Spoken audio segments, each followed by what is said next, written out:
Brief biographical notes. Hamiduddin al-Farahi. This note has been expanded from Dr. Mustansir Mir's PhD thesis, Coherence in the Quran.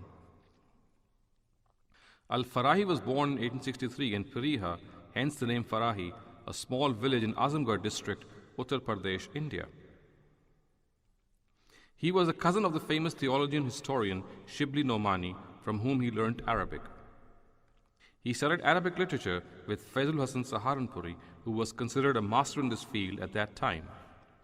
At the age of 21, he took admission in the Aligarh Muslim College to study modern disciplines of knowledge.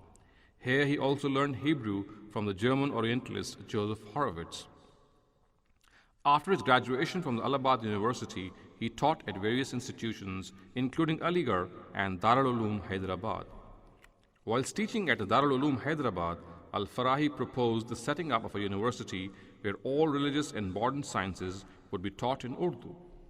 Later, in 1919, his vision materialized in the form of Jamia Uthmania Hyderabad. In 1925, he returned to his hometown Azamgarh and took charge of the Madrasatul Islah. Here, besides managing the affairs of the madrasa, Al-Farahi devoted most of his time in training a few students.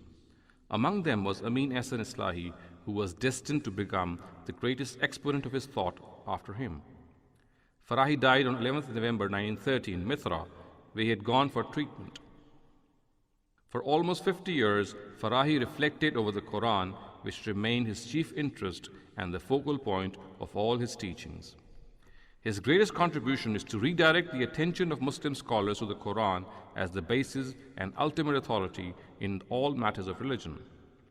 He stressed that the Quran should be practically regarded as the mizan, or the scale that weighs the truth, and the furqan, or the distinguisher between good and evil, a status which it invests on itself. Thus, ahadith cannot change or modify the Quran in any way. They should be interpreted in the light shed by this divine book, and not vice versa. It was as a result of this status of the Quran that he insisted on the universality of the Quranic text and rejected that variant readings be regarded as the Quran per se. It was his deep deliberation on the Quran that led him to unfold its nazm, or coherence, in a unique way, by taking into consideration the three constituents of nazm, which are order, or tartib, proportion, or tanasub, and unity, or wahdaniya. He proved that a single interpretation of the Quran was possible. This alone was a far-reaching consequence of the principle of Quranic nazm. Serious differences in the interpretation of the Quran have given rise to the menace of religious sectarianism, are actually the result of disregarding thematic and structural coherence in the arrangement and mutual relationship of various Quranic verses and paragraphs.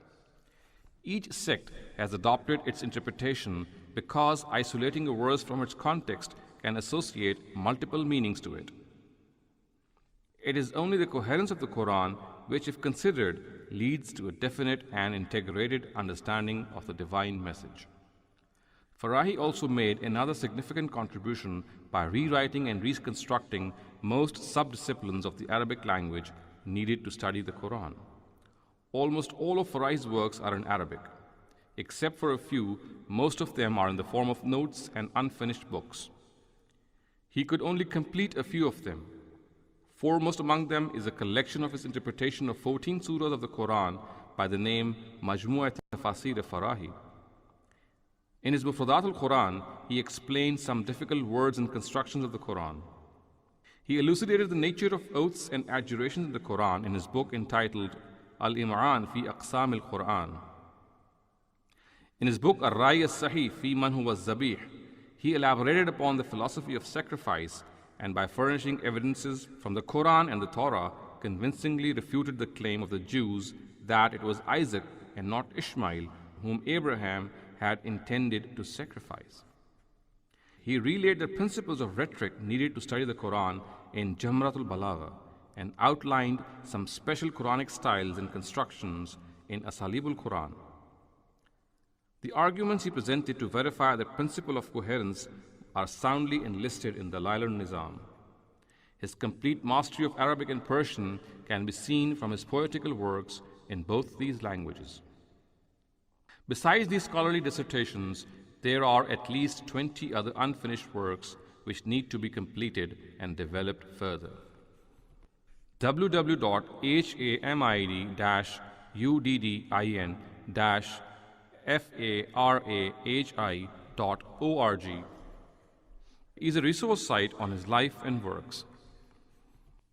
Amin Ehsan Islahi. Amin Ehsan Islahi was born in 1904 at Bhambhor, a small village in Azamgarh, India. He passed out from the Madrasatul Islah around 1922. The teacher which influenced him the most during his student life at the madrasa was Abdur Rahman Nigrami, himself a versatile genius.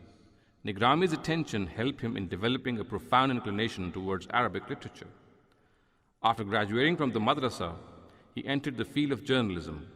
For a while, he edited a newspaper in Medina at Bijnor and also remained associated with Such, a newspaper edited by the luminary Abdul Majid Daryabadi. From 1925 to 1930, he remained with Farahi like his shadow. It was in this forming period of his life in which he developed a deep understanding of the Quran and learned from Farahi the principles of direct deliberation on the Book of God. After Farahi's death, Islahi studied Hadith with the celebrated scholar of this discipline, Abdur Rahman Muhaddis Mubarakpuri. In 1936, Islahi founded the Dara Hamidiyya, a small institute to disseminate the Quranic thought of Farahi. Under the auspices of this institute, he brought out a monthly journal, Al-Islah, in which he translated many portions of Farahi's treatises written in Arabic. Islahi was among the founder members of the Jamaat-e-Islami, a religious party founded by the eminent Islamic scholar Abul Ala Maududi in 1941. In 1958, he abandoned the Jamaat after serious differences arose between him and Maududi on the nature of the constitution of the Jamaat. After leaving the Jamaat, he finally got the chance to fulfill his cherished goal of writing a commentary on the Quran. He also launched a monthly journal, Mithaq, in which portions of this commentary, called Tadabbur-e-Quran, were published. In 1961, he established a small study circle called Halqa-e Tadabbur-e-Quran for college students to whom he taught Arabic language and literature, the Holy Quran, and the Jami'-us-Sahih of Imam Muslim. He also taught Shah Waliullah's Hujjatullah al-Baligha and Ibn Khaldun's Muqaddimah to some pupils. It was on the 29th of Ramadan, 1400 or 12th August 1980 when the great day arrived, the day when a monumental effort reached its culmination. The Tadabbur-e-Quran had taken 22 long years to complete. In the Tadabbur-e-Quran, he produced a masterpiece of tafsir which does not simply reflect the principles of his illustrious mentor Farahi, it also bears the stamp of originality. It is indeed a unique work that has ushered in a new era in the field of scriptural interpretation. Islahi proved from a Quranic verse that the Almighty has divided the Quran in 7 discrete groups, keeping in view the preaching mission of the Prophet Muhammad sallallahu alaihi wasallam. Each of these groups has a theme, and surahs are arranged in a group keeping in view this theme. Within a group, the surahs themselves generally occur in pairs with regard to the subject discussed in them. Each surah also has a specific theme which is the most comprehensive statement of its contents. In 1981, Islahi founded the Idara Tadabbur-e-Quran Hadith, which remained until his death, that is 15 December 1997, the center of his intellectual activities. A quarterly journal, Tadabbur, was taken out in 1981 as its organ. He gave weekly lectures on the text of the Quran. Later, he took up deep study on the principles of Hadith and began teaching the Muwatta of Imam Malik in weekly sittings to a close circle of students and associates. After completing the Muwatta, he also taught some portions of Imam Bukhari's Al-Jami'-us-Sahih. Besides the Tadabbur-e-Quran, Amin Ehsan Islahi authored a number of books in Urdu on various topics of Islam. They include Tazkiyah-e-Nafs, or Purification of the Soul, Haqiqat-e-Shirk wa Tawheed, or The Essence of Polytheism and Monotheism, दावत दीन और उसका तरीक़ा car, or the Islamic message and the mode of its preaching. Islami Riyasat, or the Islamic State. Mabadi Tadabbur Quran, or the principles of understanding the Quran. Mabadi Tadabbur Hadith, or the principles of understanding the Hadith. Islami Riyasat mein Fiqhi Ikhtilafat ka Hal, or solution of juristic differences in an Islamic state. And Islami Qanun ki Tadween, or codification of the Islamic law. Islahi also translated Farai's commentary consisting of 14 surahs of the Quran as well as his following books from Arabic. Fi man huwa zabih, or which of Abraham's son was sacrificed, and Aqsamul Quran, or oaths of the Quran. www.amin-ahsan-islahi.com is a resource site on his life and works. Javed Ahmad Ghamidi. Javed Ahmad Ghamidi was born in 1951 in a village of Sahiwal, a district of the Punjab province of Pakistan. After matriculating from a local school, he came to Lahore in 1967. He did his BA Honours Part 1 in English Literature from the Government College Lahore in 1972 and studied Islamic disciplines in the traditional manner from various teachers and scholars throughout his early years. In 1973, he came under the tutelage of Amin Ahsan Islahi, who was destined to have a deep impact on him. He was also associated with the famous scholar and revivalist Abul Ala Maududi for several years. He taught Islamic studies at the Civil Service Academy for more than a decade, from 1979 to 1991. Ghamidi has written and lectured widely on the Quran, Islamic law, and various aspects of Islam. He is the founder president of Al-Mawrid, a foundation for Islamic research and education, and is the chief editor of the Urdu monthly Ishraq and the English monthly Renaissance. He is also the founder of the Musa Public School. He appears regularly on various TV channels to discuss Islam and some contemporary issues as a part of his campaign to educate people about Islam. His talks and lectures can be accessed online from www.tv-almawrid.org. Ghamidi has drawn heavily from the Quranic thought of his two illustrious predecessors, Hamiduddin Farahi and Amin Ahsan Islahi, presenting many of their views in a more precise manner. However, many of his contributions to the Islamic thought are original. Both these features can be witnessed in his ongoing annotated translation of the Quran, Al-Bayan. It takes the reader close to the classical Arabic of the Quran, in which ideas are conveyed with brevity and terseness. Words and concepts which are understood are suppressed and left to the perspicacity of the reader. To achieve this brevity, various devices are employed in classical Arabic which are not found in most other languages.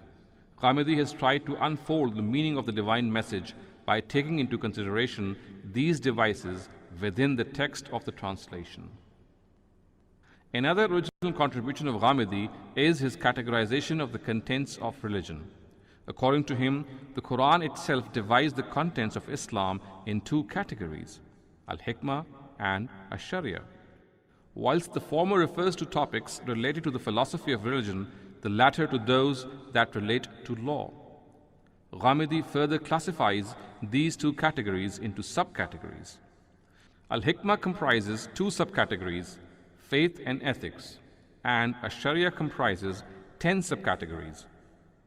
And they are the Sharia of worship rituals, the social Sharia, the political Sharia, the economic Sharia, the Sharia of preaching, the Sharia of jihad, the penal Sharia, the dietary Sharia, Islamic customs and etiquette, oaths and their atonement. In each of these categories, Ghamidi has made unique contributions in interpreting the directives of the Quran. Examples include his views on the specific nature of the preaching mission of Abraham's progeny, the punishment of apostasy, the testimony and diyat of women, the etiquette of gender interaction, slavery in Islam, the requisites of citizenship, inheritance laws, and the general and specific directives of jihad. Ghamidi has also contributed to the science of hermeneutics. He has enunciated foundational principles of understanding Islam in his essay Asul Mabadi, or Fundamental Principles. These principles take into account the specific nature of the texts of the Quran and Hadith. One distinctive feature of the approach that pervades these principles is what can be summed up in the form of a dictum, and that is, the Hadith should be interpreted in the light shed by the Quran and not vice versa. An important contribution of Ghamidi is the distinction he has made between Sharia and Fiqh. They are generally rather loosely regarded as synonyms. Whilst the former is divine, the latter is a human endeavor, and thus the two must be distinguished from one another. In his seminal work on Islam, Mizan, Ghamidi has attempted to decipher the Sharia from the sources of Islam. Another prominent contribution of Ghamidi is his concept and definition of the word Sunnah. Whilst categorizing it to be distinct from Hadith, he has laid down certain principles to precisely determine its corpus. By applying these principles, he has actually come up with a list of contents of the Sunnah. Ghamidi has also presented an integrated framework of the concepts and terms of Islam in his essay Deen-e-Haq, or The True Religion. This framework in itself is a representative of a complete interpretation of Islam, in contrast with the two other prevailing interpretations of Islam in the Muslim Ummah, which are the Tasawwuf-based interpretation and the Jihad-based interpretation. Burhan and Maqamat are two of Ghamidi's other books. The former is a treatise in which contemporary religious thoughts have been critically analyzed, while the latter is a collection of his religious and literary essays. www.javedahmadghamidi.com is a resource site on his life and works.